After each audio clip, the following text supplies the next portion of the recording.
Cool. Hi, Sean. Happy holidays. Yeah, you too. When you were being recruited by Ohio State and making the decision to go to Ohio State, what was it when you looked at their offense? What stuck out to you? Yeah, I think after talking with Coach Diebler, because he was kind of in charge of the offensive stuff, kind of their vision and what they needed, the role for me to be here was something that intrigued me. And then obviously I heard yesterday that we're like top 10 or top 5 in offensive efficiency. So just seeing, the past numbers and what they're able to do with players and kind of their offensive schemes and things like that, it, seemed like the right fit for me to be here.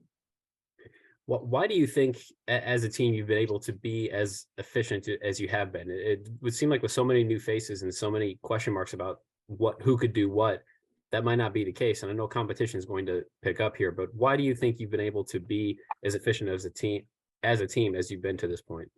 Yeah, and I think, as being even a player, it was a red flag kind of in the beginning because there's so many new faces. You question how are these guys going to gel? What's the team chemistry going to be like? But then I think it credits two things. One, I mean, we've got great players here. They're able to score and do multitudes of things. And also we have coaches that draw plays and put players in positions to do what they do well. So.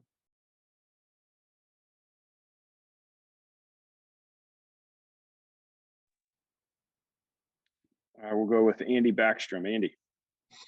Hey, Sean, happy holidays. I understand that it's tough with travel right now for getting some of the players back. What's that been like, just being back at the facility, but not knowing who's coming back when and trying to get ready for Thursday? Yeah, we all, well, for the majority, we got back yesterday, and got a practice in last night. It was more just kind of, getting our feet back under us, being, away a little bit with our families.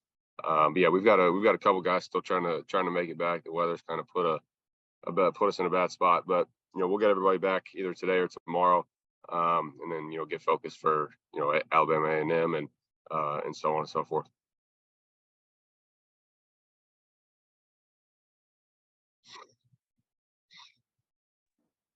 Adam Jardy, you still got a question? Yeah, Sean, when Holtman was talking about these games before and after Christmas, he was saying how a lot of the team's success at this point is like it has to come from within the locker room. It has to come from the veterans. It has to come from guys taking ownership of the team. And he mentioned Justice and Zed, and he said that's something you've been doing more of as well lately. How have you sensed maybe taking some of that on, and what do you think your role is in making sure that before Christmas and after Christmas that this team plays at the level it needs to not take a tough loss? Yeah, I think for me personally, it's been a little bit more of a challenge maybe than you're a freshman, you coming on campus, you don't really, you don't know what you don't know. I mean, me being a transfer, I think it was a little bit tough for me to kind of find my niche and find my role here, and especially my voice. It took me kind of a little bit to I knew I was an older guy, I knew I had a lot of experience, probably more than anybody else on the team, to be honest.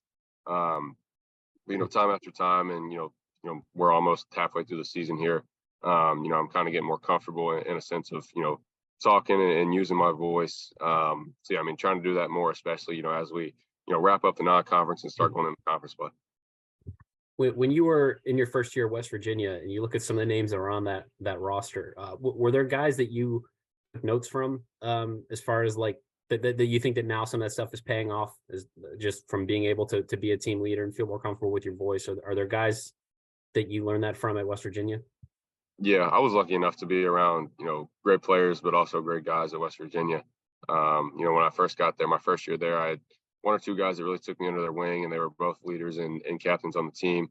We're around a lot of great players themselves. So it was good to, learn from some of those guys, especially in a leadership and, kind of a more voice or vocal role on the team. Do you mind sharing who those guys were? Yeah, Chase Harler, and Logan Rout. It's funny because both of those guys are in my wedding.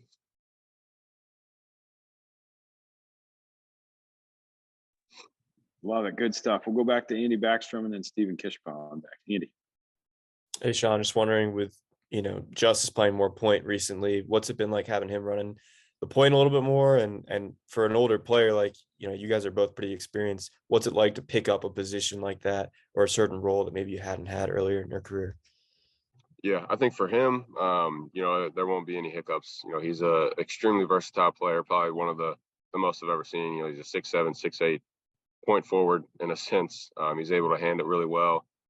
He's able to score in, obviously, 3 different levels. But no, he'll be fine. He's picking up on it. Obviously Bruce playing a lot of minutes at the point and trying to give him, a breather here and there. But yeah, I mean, Justice will be fine. And, we've got kind of multiple guys kind of learning different roles, and that's just kind of what it takes at this time. You got guys to go down with injuries or, different hiccups, within the roster and lineup. So Justice will be fine. Really talented player for sure.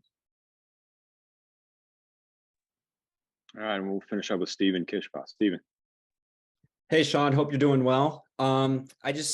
I was wondering, your game plans have kind of shifted from game to game. The previous game, you guys just attacked the paint relentlessly. And then some other games, you guys are more focused on shooting from outside. Which one do you think that the team is more comfortable with right now? And, what kind of offensive game plans are you still trying to work on? Yeah, I think that through, 11 games, we've kind of established our identity. But in a sense, I think our identity for our opponents is kind of hard to figure out. We've got Zed inside who, obviously is able to put up, 15, 20 plus just about any given night. And then we've got, guys that are able to shoot and score on the perimeter, which really goes for just about everybody on the team. Zed's proven he can shoot out there, and Felix, has hit a couple as well, I think. So I think it's hard to scout us. It's kind of hard to figure out exactly what you want to take away or what you want to try to take away, because we've got so many guys that are able to do so many different things. All right, good stuff. Thanks, Sean. Hey, real quick, when's the wedding?